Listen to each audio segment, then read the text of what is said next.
Good evening. My name is Kathryn Greene. I'm the president of the SC&I Alumni Association.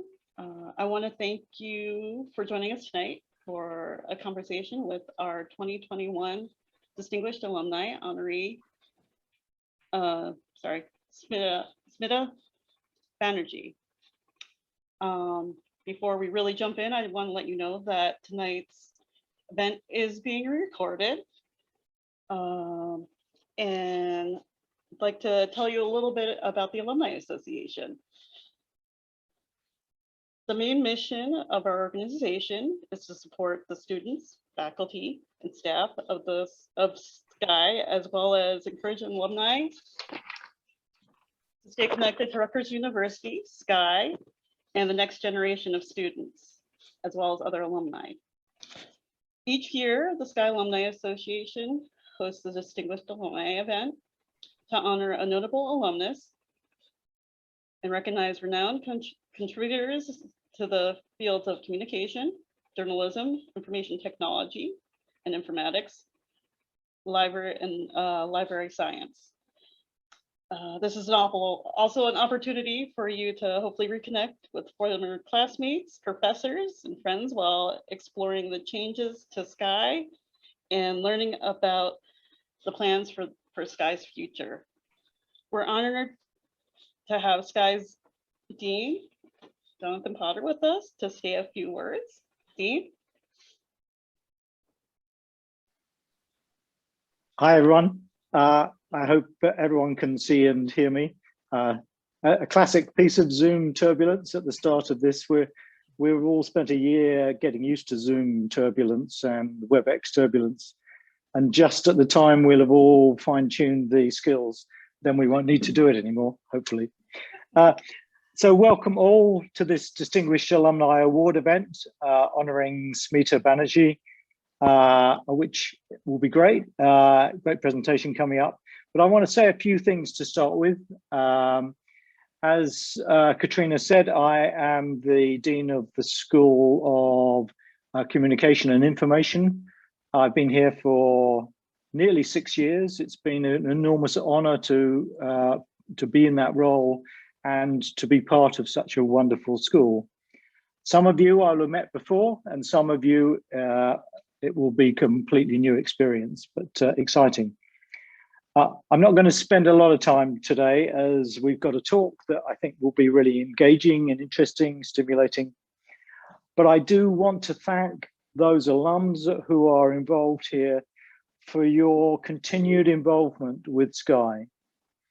It's been a very challenging year. It's hard to believe another year that would have been this challenging.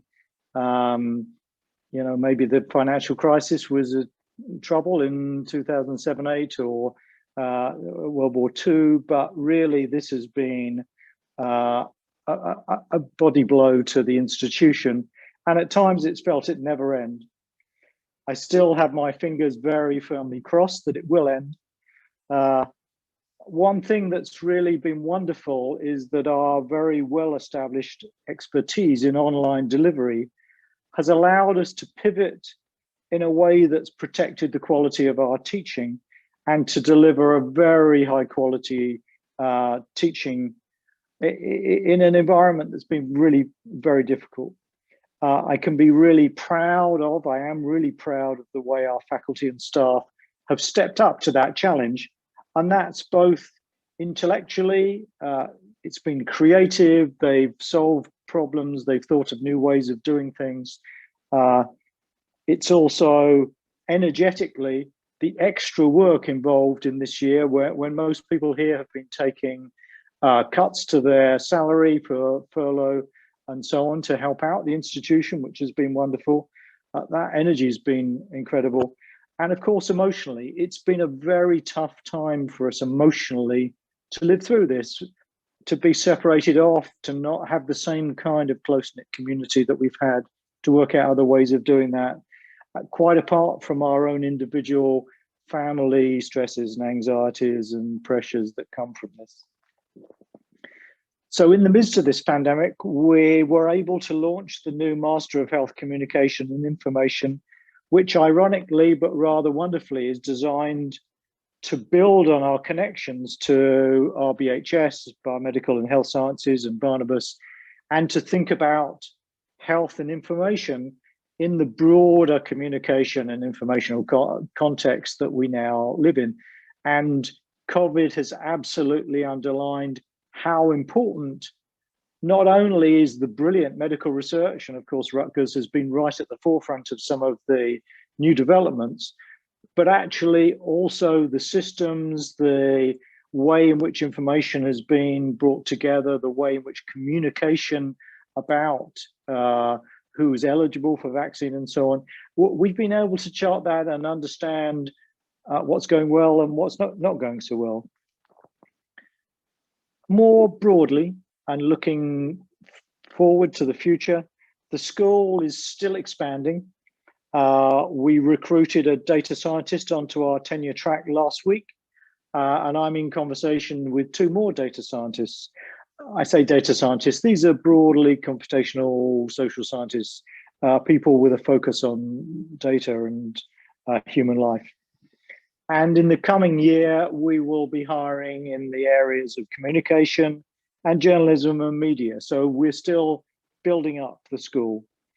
And our leading scholarship, combined with the importance of our teaching for emerging industries and organizations, means that we're thriving, and we're also thriving in the Rutgers context. We are pulling our weight in helping reshape the way Rutgers thinks about itself and so on. And that's a very important thing. This year, we've been welcoming a new leadership team. Of course, we have the new president, Jonathan Holloway, and then Prabhas Mogi, who's a very dynamic and interesting executive vice president for academic affairs.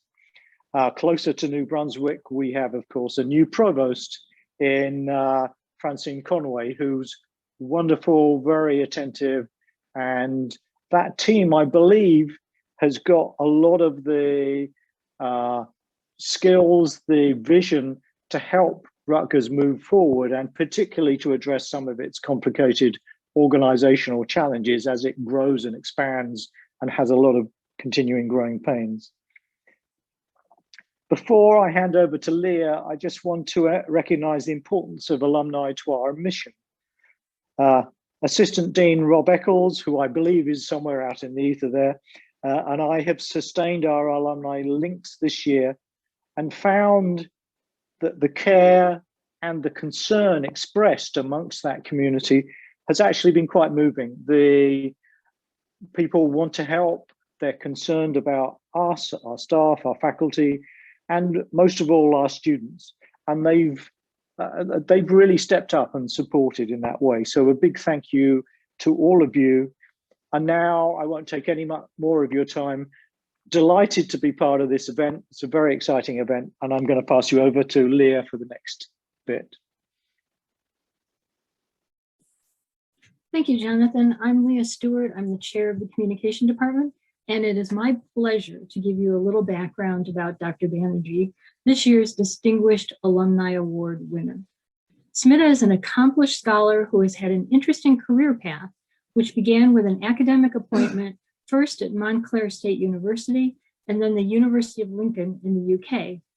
When she returned to the US, she focused on using her skills in a medical setting at Memorial Sloan Cancer Center and Weill Cornell Medical College, both renowned medical institutions.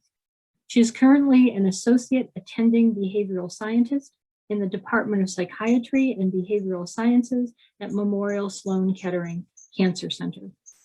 She's a faculty member in the Communication Skills, or ComSkill, Research and Training Laboratory, which trains physicians and other healthcare professionals to communicate in a patient-centric mode in order to strengthen clinician-patient communication. The ComSkill training program provides communication training to physicians, fellows, residents, and nurses in various disciplines, including medical, surgical and radiation oncology, pain and palliative care, critical care, radiology, and pediatrics. Her research is centered on persuasion, particularly message framing and health interventions. She has also conducted research on media literacy, media effects, and adolescent risk-taking behaviors. She firmly believes that a better understanding of the impact of mediated and persuasive messages on health behavior change can lead to the development of significantly more effective campaigns for cancer prevention and control. Smita is an accomplished grant recipient with roles such as PI, consultant, and co-investigator. Her current research is supported by the National Cancer Institute. She has reviewed manuscripts for numerous academic journals and served on the editorial boards of the American Journal of Health Behavior, Communication Studies, and Tobacco Regulatory Science. Smita maintains her foundational ties to the communication discipline with memberships in ICA, NCA, and the Society for Behavioral Medicine. She graduated from our PhD program in 2005 and wrote her dissertation under the direction of Kathryn Greene, who joins us tonight to provide a few more words about Smita.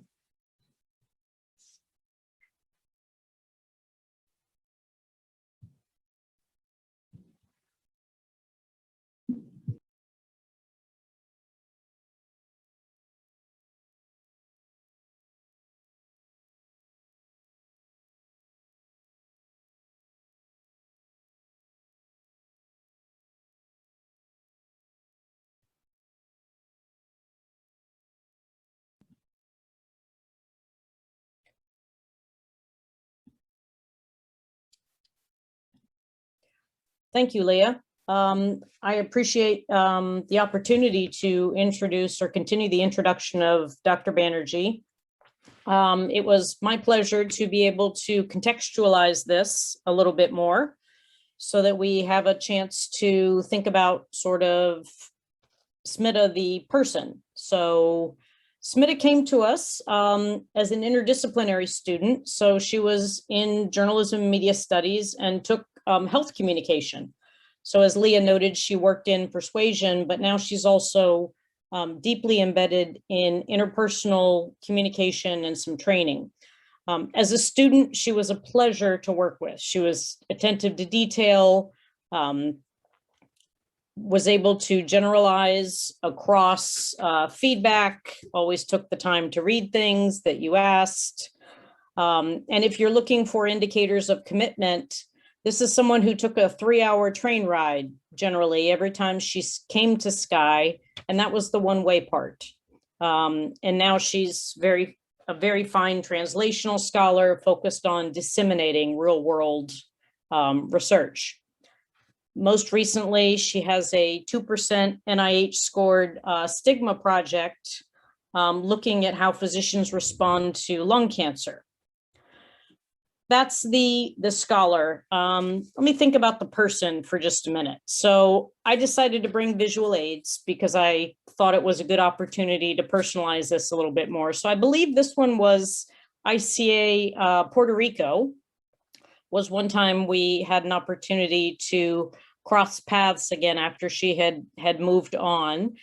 But things that you may not know is if Dr. Banerjee invites you to a meal, you should absolutely say yes, because she's an amazing cook and can bake, makes terrific Indian food and some really fine masala tea as well.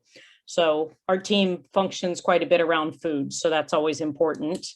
And then the second thing that I wanted to point out that you may not know about Smita is that she is one of the most generous colleagues I know.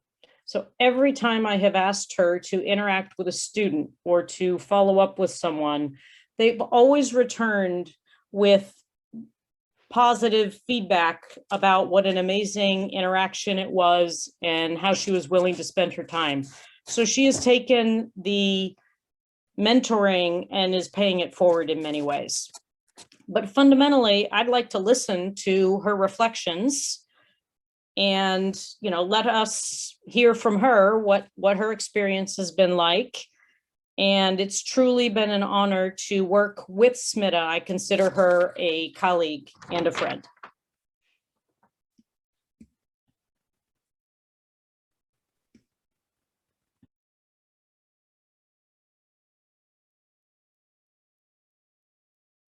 Thank you, Dr. Greene. That was so nice.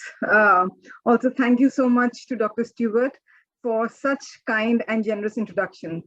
Dean Potter, SCI Alumni Association, faculty, graduate students, and other members of the staff. This is such an honor for me to be here today and speaking to you as a SCI honoree. By the way, before I begin, I have to tell you, I texted Dr. Greene this afternoon to ask if SC&I was pronounced as sky or ski, and she correctly told me that it was sky. So I won't be making any pronunciation mistakes. So let me start. So it was the spring of 2002, and as a new graduate student, I saw this flyer outside the 3rd floor graduate office in the SCI building about a Friday colloquium by a faculty that I hadn't yet met. The topic was very intriguing to me. It was sensation seeking, adolescent egocentrism, and risk behaviors. So I noted it on my calendar and I resolved to attend it. As Friday came, I was one of the early entrants to what quickly became a packed room. It didn't take long for me to realize that this had to be one of the most thoughtfully researched, data-driven, and captivating lectures that I had ever attended. As the talk ended, I mustered up the courage to go to the speaker, which was a striking and confident figure of Dr. Greene. And I remember making a rather bland but sincere comment about how interesting the talk was. Walking out of the colloquium room, I was just buzzing with energy and the motivation to learn more about the topic of sensation seeking and risk behavior in adolescence. Later that summer, as I was looking at the course offerings for the fall, I saw a graduate course on health communication, which was being offered by Dr. Kathryn Greene. While it didn't take me much time to make up my mind on that course, little did I realize at that moment the profound impact that one course was about to have on the rest of my career. I learned about theories used in health communication, read some seminal research papers, jumped on an opportunity to work with Dr. Greene on a data set that she had, got more and more comfortable with using SPSS, got my second conference paper acceptance, which by the way also won the top 4 paper award at ICA, and got my first publication. Oh, what a course it was. With a strong analytical, data-driven approach and deep understanding of theory that Dr. Greene imparted, I learned all aspects of research design, starting from study conceptualization, study design, data collection, data management, analysis, as well as dissemination of study findings. All these learnings fared me well for my dissertation, which was focused on examination of 2 different forms of media literacy-based smoking prevention interventions, on attitudes, norms, and intentions about smoking in adolescence. Other SCI faculty members that influenced and supported my professional development at Rutgers included Dr. Itzhak Yanowitsky, Professor Steve Miller, Dr. Maureen Taylor, and late Dr. Robert Kuby. I sincerely believe that the PhD coursework at Rutgers, it really provided an excellent balance of core courses in both information and communication processes, research foundations, both qualitative and quantitative research methods, and options for a lot of electives in areas of choice. In addition to health communication, I was able to expand my base of specialization to both media literacy and research methods. While I continue to carry with me many important lessons from my time at Rutgers, I want to focus on 3 that are particularly close to my heart. The first one, the most important aspect of PhD research is that it needs to be feasible in the planned timeline. That lesson has fared me well, particularly in my career now, where a big part of my job includes writing research grants. As Dr. Stewart mentioned, I have been funded by National Institute on Drug Abuse, National Cancer Institute, and philanthropic organizations like Goldstein Foundation, Geri Me Foundation, and Martell Foundation. Designing a study which is exciting, novel, yet feasible is definitely a challenge. However, I got a first taste of it when I did a course in research foundations in my first semester of the PhD program. It was taught by Dr. Paul Cantor at the time. We were required to present a draft of a research proposal, identify the issue that had to be addressed. I remember working on multiple drafts of the proposal. one idea seemed too ambitious, or it was something that was already researched and other papers were written about it, or it was just not exciting enough. The final paper that I submitted was innovative, was well described in terms of questions it would answer, and it was feasible. Because that was one lesson that Dr. Cantor kept telling me, you should be able to complete the study in the time frame. And I walked away with one of the most important lessons in research, which is feasibility. The second important lesson that I want to talk about is to have a backup plan ready, even if the primary objective of the research remains unmet. I'll share an example with you. For my dissertation, I mentioned I had developed and we were testing 2 different versions of a smoking prevention media literacy intervention. As I was preparing the paperwork for the IRB approval, Dr. Greene recommended that I add another objective and try and collect more data than was needed for the dissertation. She impressed upon me that I had this amazing opportunity to go into schools, and I must plan data collection with a thought to not only evaluate the efficacy of the interventions, but to also collect strong baseline data that would allow me to study the smoking behavior in adolescents. Dr. Greene, I don't remember if you remember, but you told me, what if you don't find that your interventions are efficacious? You still want to have some data which will allow you to complete your dissertation. And that advice really fared me extremely well. And I was able to get 6 peer-reviewed publications from the data that I collected just for my dissertation. The third lesson that I would like to mention is multitasking. My graduate experience at SCI prepared me well for teaching, for research, and for leadership roles in professional organizations. I've talked about research. I'd like to talk a little bit about my experiences in teaching. When I joined in 2001, I was a teaching assistant in the Introduction to Media Systems course that Professor Miller taught. The class had a staggering 450 students. Being able to hold the attention of 450 students for an hour, it was not an easy task, but Professor Miller did it with so much ease. He used numerous examples while explaining concepts, which I found to be very helpful as well as engaging for students. He knew all about latest television shows, what was happening on the internet, and he just kept giving examples and really allowed the students to connect with the materials. Eventually, I got to teach my own small version of the Intro to Media class. By the way, small class in Rutgers is still 250 students, and eventually some 300 and 400 level courses. I really learned a lot about using different teaching strategies in large lecture as well as small lecture classes. I'll share an example. When I was going to teach my 250 student class, the first class that I went into, I had really planned it well. I said, in the hour that I had, 30 minutes I'll give a lecture and 30 minutes I'll have the students do a little activity. So I go into the class, I do my lecture, and then I said, all right, now the lecture is over, we'll do an activity. Almost 90% of the students got up and left. I was so embarrassed. I didn't know what to do. We still went ahead, did the activity, but it taught me an important lesson that depending on the class size, different teaching strategies would work. And that was really important as I taught classes with 250 students as well as some classes with 15 and 20 students. So that was a very important lesson. In summary, I would like to commend the rigor of the Rutgers PhD program and remain deeply thankful for the foundation its graduate program prepared me for a career in academia. Now, coming out of Rutgers, my first job was an assistant professor at the Montclair State University. It was a Research 2 school, but I'll be forever grateful for the opportunities that I got there to both teach and continue with my research. As a new mom, the university gave me enough flexibility to work from home versus commuting to campus. And that allowed me to work on the data sets that I had collected and on bolstering my publication record. I was there from 2005 to 2007. In 2007, our family moved to UK. My husband had been offered a job that he couldn't refuse. I was fortunate to land a job as a senior lecturer in the Department of Health and Social Care at the University of Lincoln. While at the University of Lincoln, I got my first taste of getting a research grant.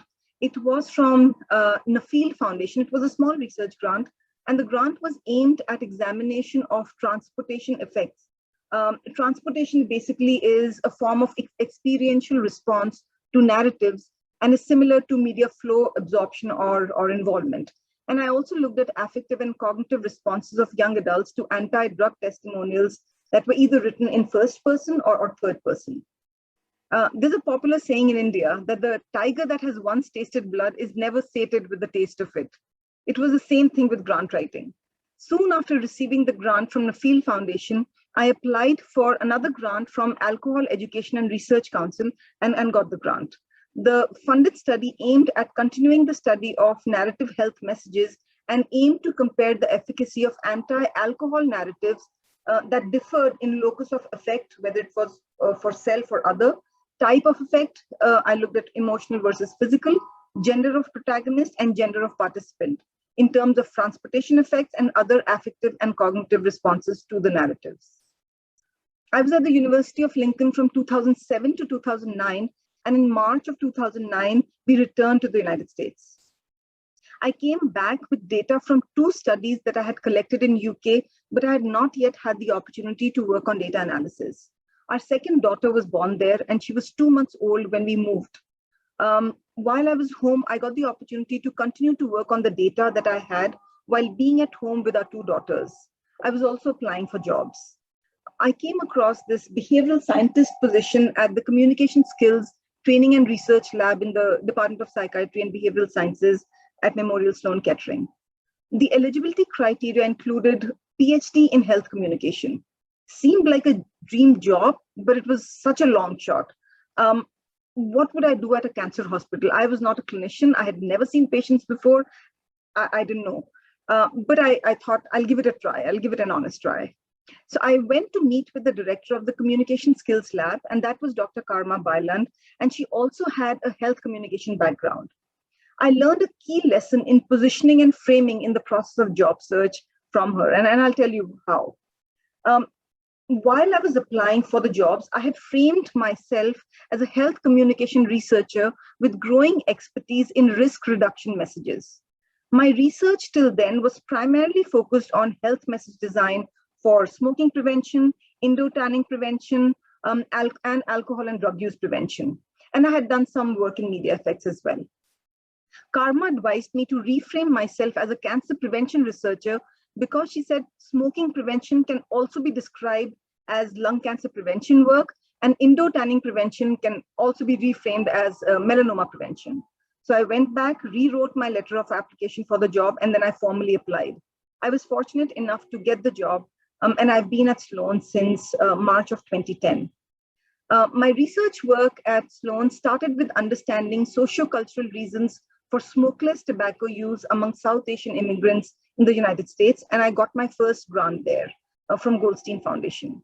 My next funding came from NIDA, an FDA Center for Tobacco Products, for an R03 grant to describe tobacco industry advertising strategies and analyze young adult perceptions of non-cigarette tobacco product advertisements, things like snus, e-cigarettes, dissolvables, etc. My research demonstrated how use of different framing techniques utilized in selling tobacco products helps in creating a niche market for particular tobacco brands. While I was continuing to work on message design for cancer prevention, I was also gaining experience in communication skills training. MSK has a robust communication skills training program for physicians, nurses, and advanced practice providers. And I was involved in teaching and evaluation of data since the time I joined, that was since 2010.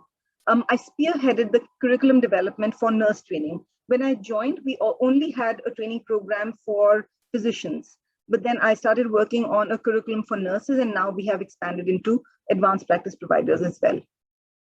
In 2018, I was awarded an R21 grant from the National Cancer Institute to develop and pilot test a communication skills training module designed to help clinicians understand how to reduce the experience of stigma that is experienced by many lung cancer patients through increased empathic clinician communication. In particular, the study examined whether empathic communication skills training for healthcare providers who treat patients with lung cancer can decrease the patient's perception of stigma and ultimately improve satisfaction with care and increase adherence to adherence to referral to psychosocial support services such as tobacco treatment program that is offered by Memorial Sloan Kettering. The same year, I received an MSK Interdisciplinary Population Science Research Award to pilot test the feasibility, acceptability, and potential effectiveness of a geriatric communication skills training intervention that was tailored to the unique communication issues faced by oncology healthcare providers treating older cancer patients. So the growth of communication skills training for solving specialized clinical issues had really started gaining traction in both research as well as practitioner community. I received 2 more grants to study that. The first one was from Martell Foundation, and it was focused on developing and pilot testing communication skills training for improving clinician-patient communication about intimacy-related sexual dysfunction in females after cancer diagnosis and treatment.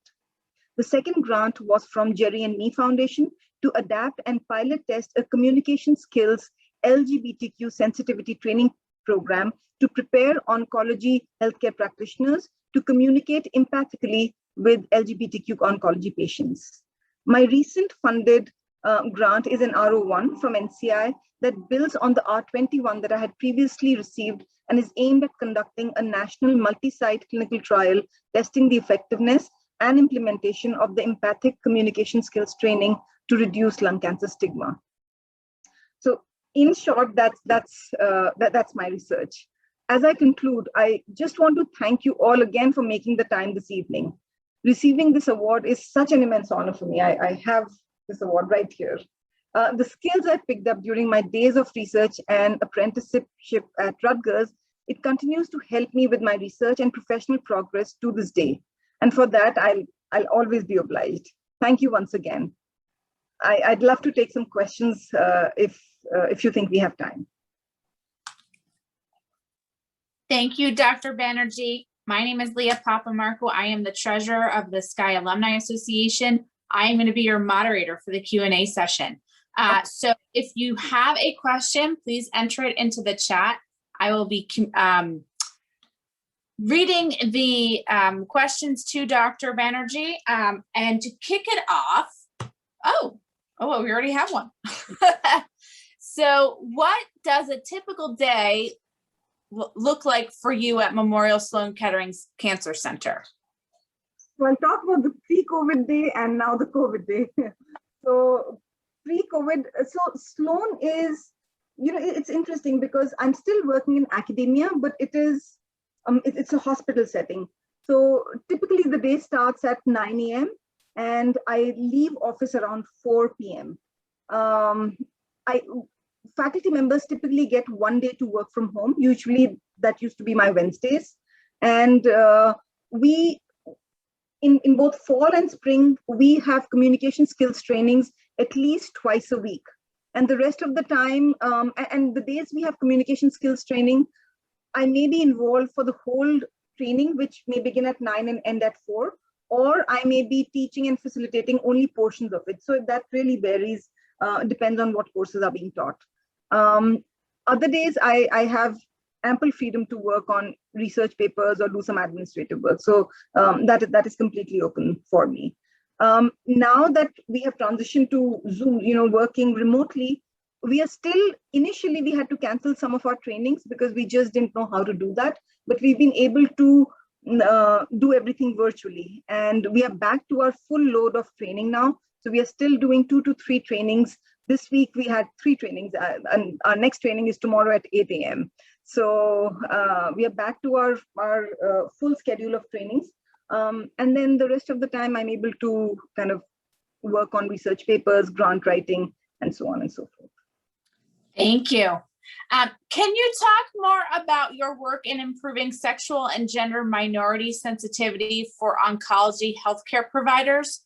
What are some of the important takeaways for providers? Absolutely. And I won't go into too much detail, but I'll try and answer it as briefly as I can. So this was about 3 years back. The director of the patient education, she had come to my department for a meeting, and we were just talking about, so in our trainings that we do, there is a didactic component, and then there's a role play component where all participants get to role play some challenging communication scenarios with trained actors, who we call as SPs or standardized patients. Our standardized patient group that we have, the demographic is typically, middle to high SES, typically white, living in Westchester or New York City, have a good social support system, and so on. And so we kept thinking that we need to build some diversity into our patient population, because the patient population at MSK has also changed in the last few years. So we had made some changes, but those changes were really in SES as well as racial makeup of the patients. We had not done anything with LGBTQ patients. And so we said we should build some of those in our role plays. And that got us to kind of start talking about how prepared are our doctors and nurses to take care of LGBTQ patients. So we said, let's just do a survey, figure out, where they are. At that time, there was a call for a grant from Geri Me Foundation. We wrote the grant where we said we will do a 2-step study. Step 1, we will do needs assessment to figure out where our practitioners are. And then based on that, we'll develop a training. We didn't get the grant that year because the critique was, what if you find from your study 1 that everything is good, then you won't need to develop your second, the training. We said fair criticism. We didn't get the grant, but I think the momentum was already there. So we said, let's just do a Qualtrics survey. It doesn't cost anything, and we'll see what kind of response we get. So we got a fantastic response. More than 1,000 of MSK clinicians filled out the survey, which had both quantitative and qualitative questions. So we were able to kind of write 2 papers out of that, and next year reapply for the grant, and we got the grant then. So we got an interdisciplinary group of people together who were really passionate about the topic. We had some doctors, we had some nurses on board, we had some people from patient education, we had some communication folks. We also had some people that belong to the LGBTQ clinical care committee. So we had a mixed group of people, and we developed this training. We did developing a training takes a long time, writing the curriculum. So it took us almost a year. And then we were very happy and pleased with our curriculum, but we said we should vet it with key stakeholders. And then we started doing that. We got a group of LGBTQ patients, caregivers, and other researchers, and we kind of presented the curriculum to them, and then we took their feedback to improve upon that. And then once we had that, then we've done some pilot trainings, we've published, and then I'm working on a grant to submit to NCI based on that data. That became a very long answer, sorry. Thank you. So we keep on getting lots of questions. So thank you. This one says, thank you so much for such an engaging and inspiring talk. When working with physicians, have you noticed a shift towards being more accepting of the importance of the communication aspect in patient-provider interaction?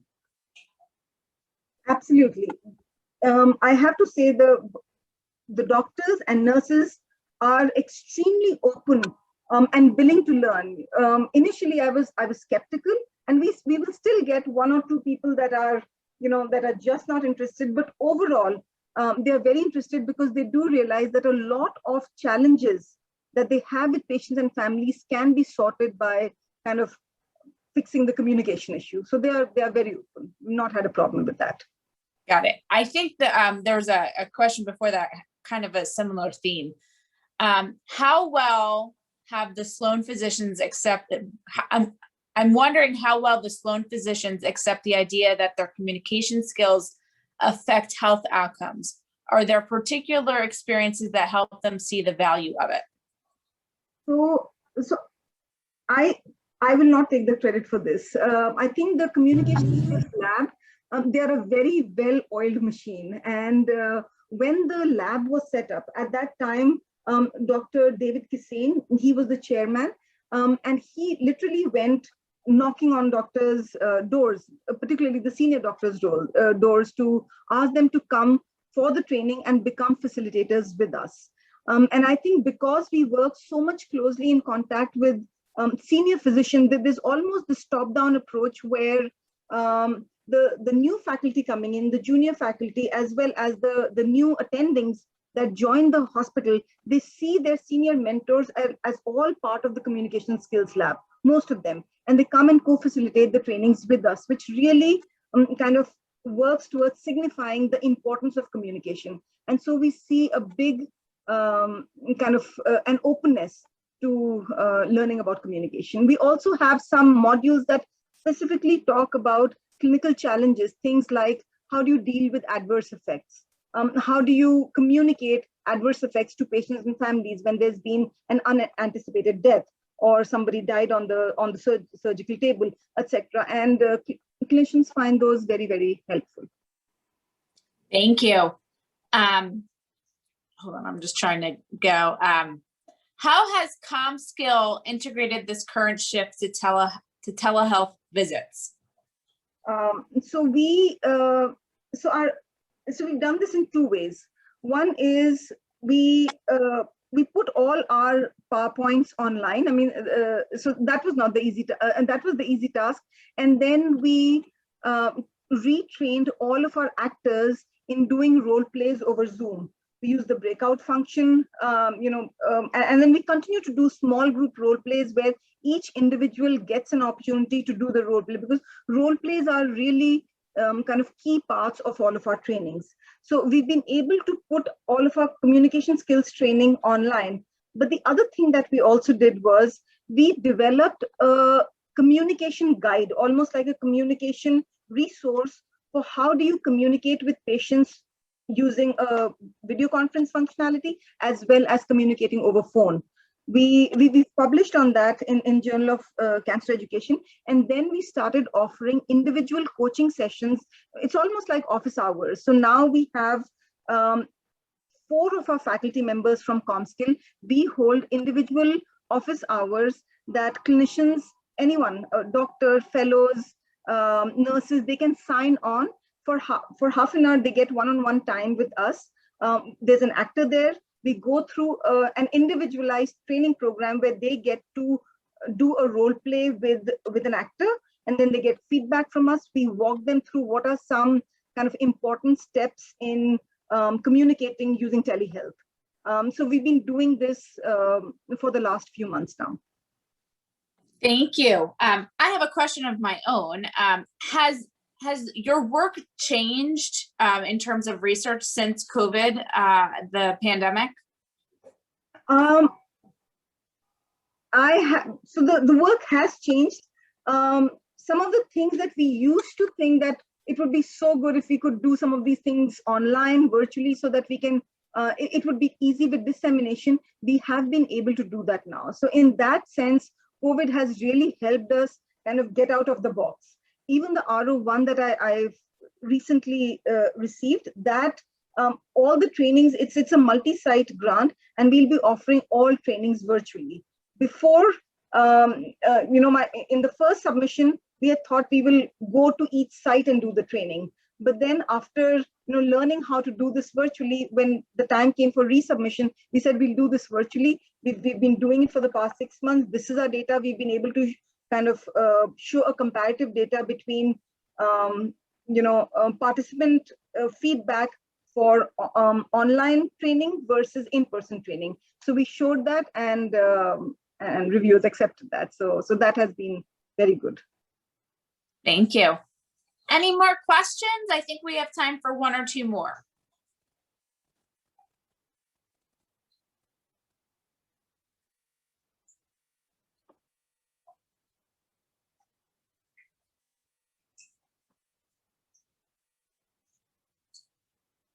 Anyone? I have another question.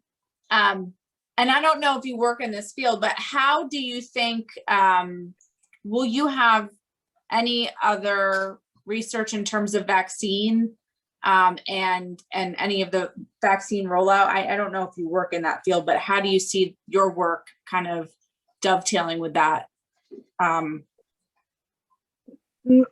To be honest, no. So I have not done. However, a new module that we are currently working on is we are developing a training program to teach clinicians how to talk to patients about precision medicine. A lot of patients hear the term precision medicine, or they've read something about it, and they come with very unexpected, not unexpected questions, but questions that are not realistic. And for clinicians, they find it very difficult to kind of give some of the answers, particularly because there's so much uncertainty around precision medicine. So as we speak, we are working on developing this training program on precision medicine, particularly dealing with communication of uncertainty management to patients and families. Thank you. We do have a few more. So this question asks, what advice would you give a new PhD student who is just starting her journey in health communication research? My first question would be to really be open about what you want to, be open to different experiences. When I came to Rutgers, in my head, I wanted to do a very different project. And that's because I didn't know much about health communication. I just didn't know much about it. I had not read the theories. I just didn't know much. And so, as I said, doing the course with Dr. Greene, learning about health communication, really, it taught me a lot. And so being open to different courses and then trying to figure out what you want to do. So being open-minded is extremely important. And then jumping on different opportunities. I remember I was working on my PhD, and then Dr. Greene was working on a project about indoor tanning, indoor tanning prevention. I found it fascinating, and I asked if I could be on the team and help out. And that was, again, a great experience. We got some good publications from there, and I learned a lot about how to run research studies, what does it entail, and so on and so forth. So just be open and willing to do different things. Thank you. So I'm going to take one, maybe two more questions. So this question says, what do you want to do in the next 5 years? So I really want to get my LGBTQ sensitivity communication skills training project funded. So I am working with the National Cancer LGBT Foundation to figure out, how to work this into something that we could deliver nationally. So I'm working with them on that.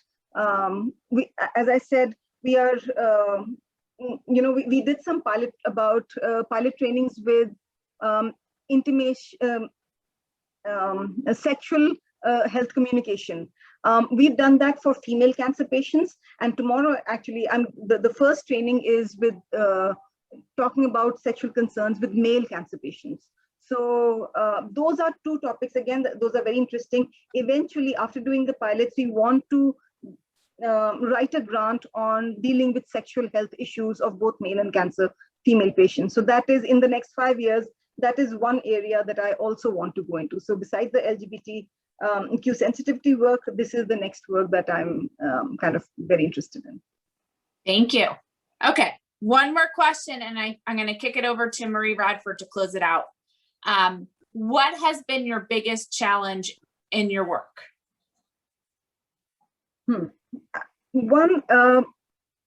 I would say one, I wouldn't really call it a challenge, but one challenge was I was not on the traditional path of tenure after I finished PhD and I took my first job. So that was a lot of people, they go and they stay in the university and in one place and they get tenure quickly.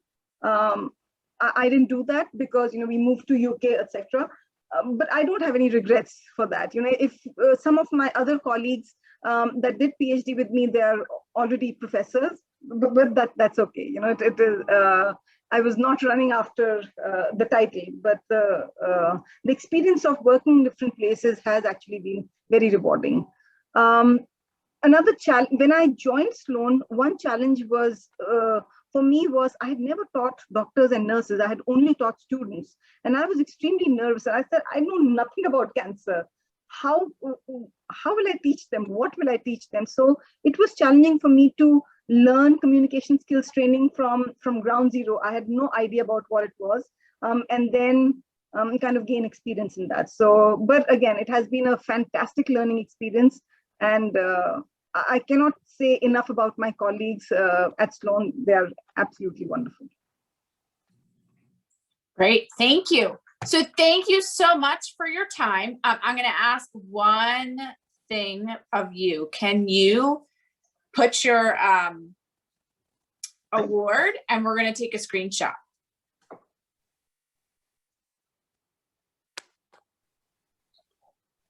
Of course, I can't apparently take a screenshot. That's okay. Hopefully someone else got that. So thank you again. Thank you again, Dr. Banerjee. I'm going to kick it over to Marie to close us out.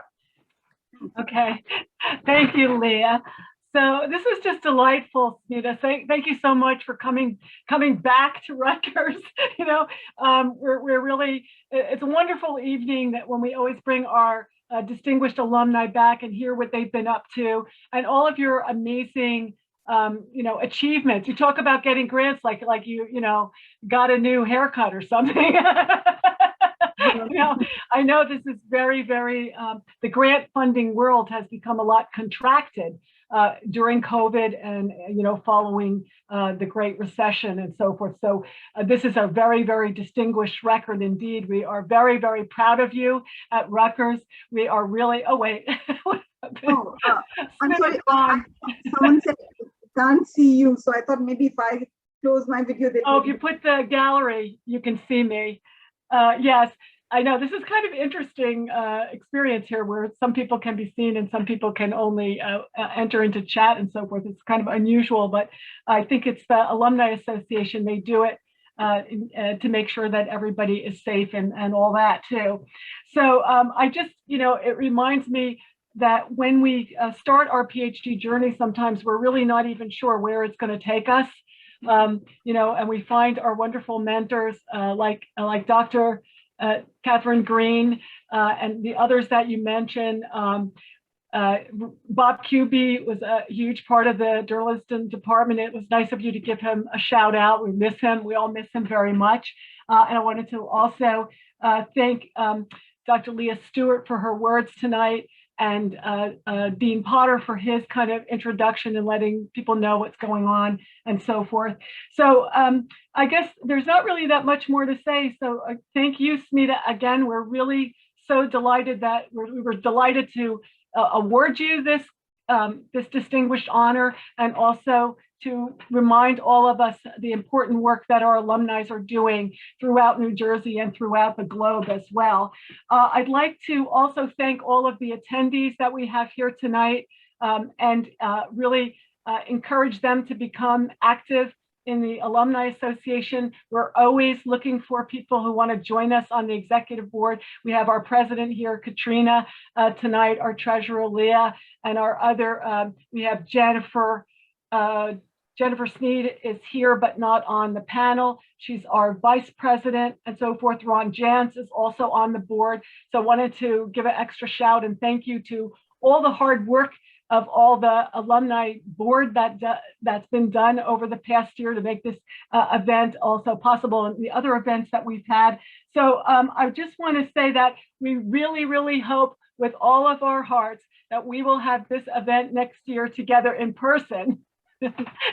And Smita, we hope that you will come back and join us again so that we could really take a really nice group photo for the archives and welcome you really, you know, in a more intimate way than these Zoom meetings, which although they do present a great opportunity for us to see one another and get together, it's just not the same thing. And all of us who study communication know the face-to-face communication cannot be beat.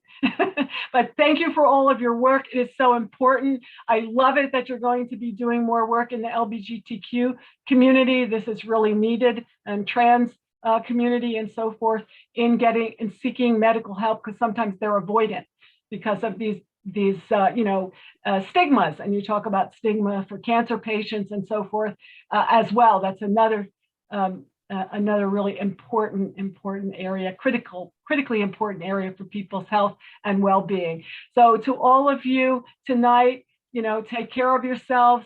We're all excited that we will be probably getting back together more or less this fall. And we're looking forward to really wonderful future ahead. And it seems like you are too, Smita. So take care. Bye, everybody.